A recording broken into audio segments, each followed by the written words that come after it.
Welcome to our Weather Impact Report, where we take a look at the top weather stories here in Georgia and around the nation. I'm meteorologist Danielle Moss. This was the first week of meteorological winter. Last year, we had 2 days of measurable snowfall. Nothing yet this winter, but we all know road conditions can change very quickly. That's why GDOT is preparing right now. 11 Live's Doug Turnbull explains. All right, many of us remember the Snowmageddon in 2014 and the memes about how Georgians and Atlantans can't handle snow. Well, GDOT has been hard at work since that time to bolster the amount of brine they have, the amount of crews they have at work to not only treat roads after they get slick, but also to pre-treat them. And they brought a few of us down here to their brine hub, if you will, in Forest Park. Now, one thing they shared with us is that just in Metro Atlanta alone, it takes 12 hours and 60,000 gallons of brine. That saltwater mix they use to keep roads from icing over as quickly to treat just the Metro Atlanta streets. And statewide, they have over 2,000 employees that are on call in case winter weather breaks out. Now, you may remember our last taste of it was in January of 2025. We had 2 different winter storms that required statewide action, and spokesperson Natalie Dale says it kind of had them going flip-flop from what usually happens. And this one was so unique because we had so much activation in South Georgia, which normally we get the benefit of a lot of crews being activated from the southern part of the state. And so this one was a little different because we had to flip a lot of crews down south. Doesn't happen all the time. Now, here at the Brine Center, they can make about 60,000 gallons of this brine per hour. And again, it takes 113,000 gallons of it to treat the Metro Atlanta streets only. Of course, they got to work statewide. Now, Dale also urges drivers to try to stay off the roads before the snow and icy stuff hits so they can pre-treat them properly, and warns people to not pass those treatment trucks when they're either plowing the roads or when they're pre-treating them ahead of time. That's how we stay safe out there. In Forest Park, Doug Turnbull, 11 Alive News. Well, while we are awaiting some snowfall, St. Louis, Missouri saw a record snowfall total of 6.4 inches last Saturday, and the area saw more snow Monday afternoon. The city's mission to keep everyone safe on the road. Travis Cummings has more on how St. Louis prepped for all the snow and that second round of snowfall. Our posture is that we want to be in a position that we were in. Weather working with us, we were able to clear the streets.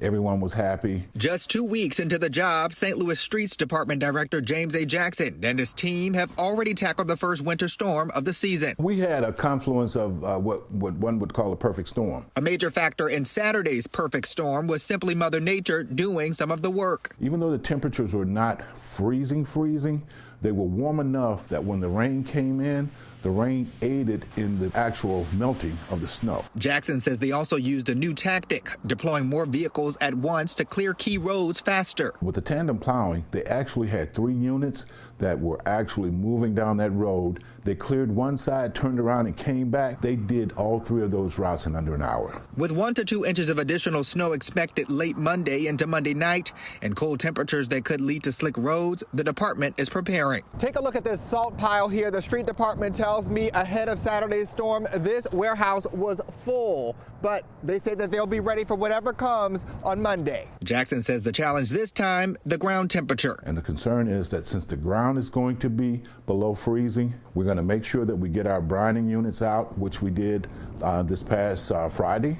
Make sure that we pre-treat the streets so that we've got that first layer on the deck. We are still going to put our salting and plowing units out. He's also rolling out a new layer of oversight, neighborhood stabilization officers who will help assess road conditions and monitor bridge decks. I have used that in other positions to actually, one, validate the fact that when we say a road's clear, it's clear. When it's not clear, they're going to tell us which road is not clear. All of it, Jackson says, is about keeping drivers safe as St. Louis faces an early start to winter. We have the flexibility of ramping it up should the forecast dictate that.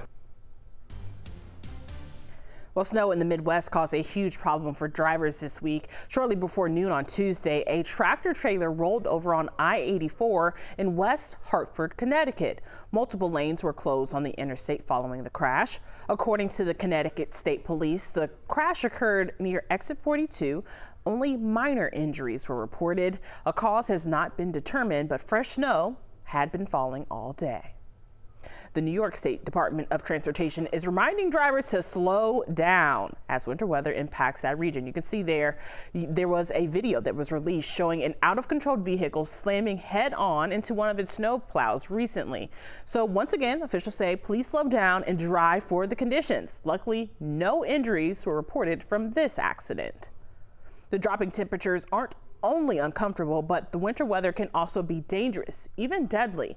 In today's Health Minute, Mandy Gaither has simple reminders on how you can stay safe in cold conditions. When the temperature falls, the danger rises. In 2023, more than 1,000 deaths in the U.S. were due to excessive cold or hypothermia. And in the months ahead, experts are urging everyone to stay safe. Winter weather can be extremely dangerous in so many ways. The American Red Cross says if you do go out in extremely cold weather, wear layers of loose clothing and a coat, hat, mittens, and water-resistant boots. Using a scarf to cover your face and mouth can also help. And inside, if you use a space heater or fireplace, keep anything that could catch fire at least 3 feet away from the heat.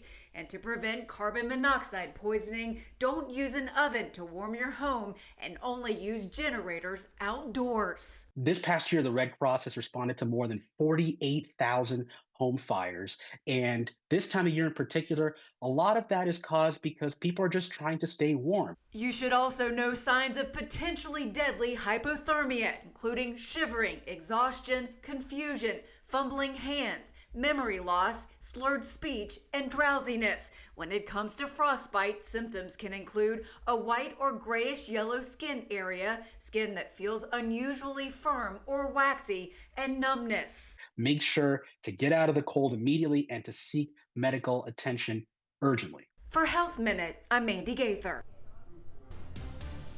Police in Kerrville, Texas have released the 911 calls from the deadly 4th of July floods.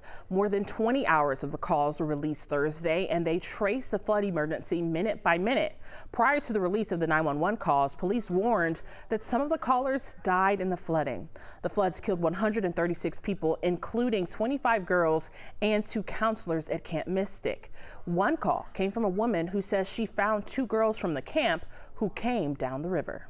We've got the flood is up to our house right now. We're okay, but we live about a mile down the road from Camp Mystic, and we've already got 2 little girls who have come down the river, and we've gotten to them, but I'm not sure how many else are out there. And you have the girls at your house? We have 2 little girls who have come by in the river, and we've been able to grab them, and that's all we've seen so far.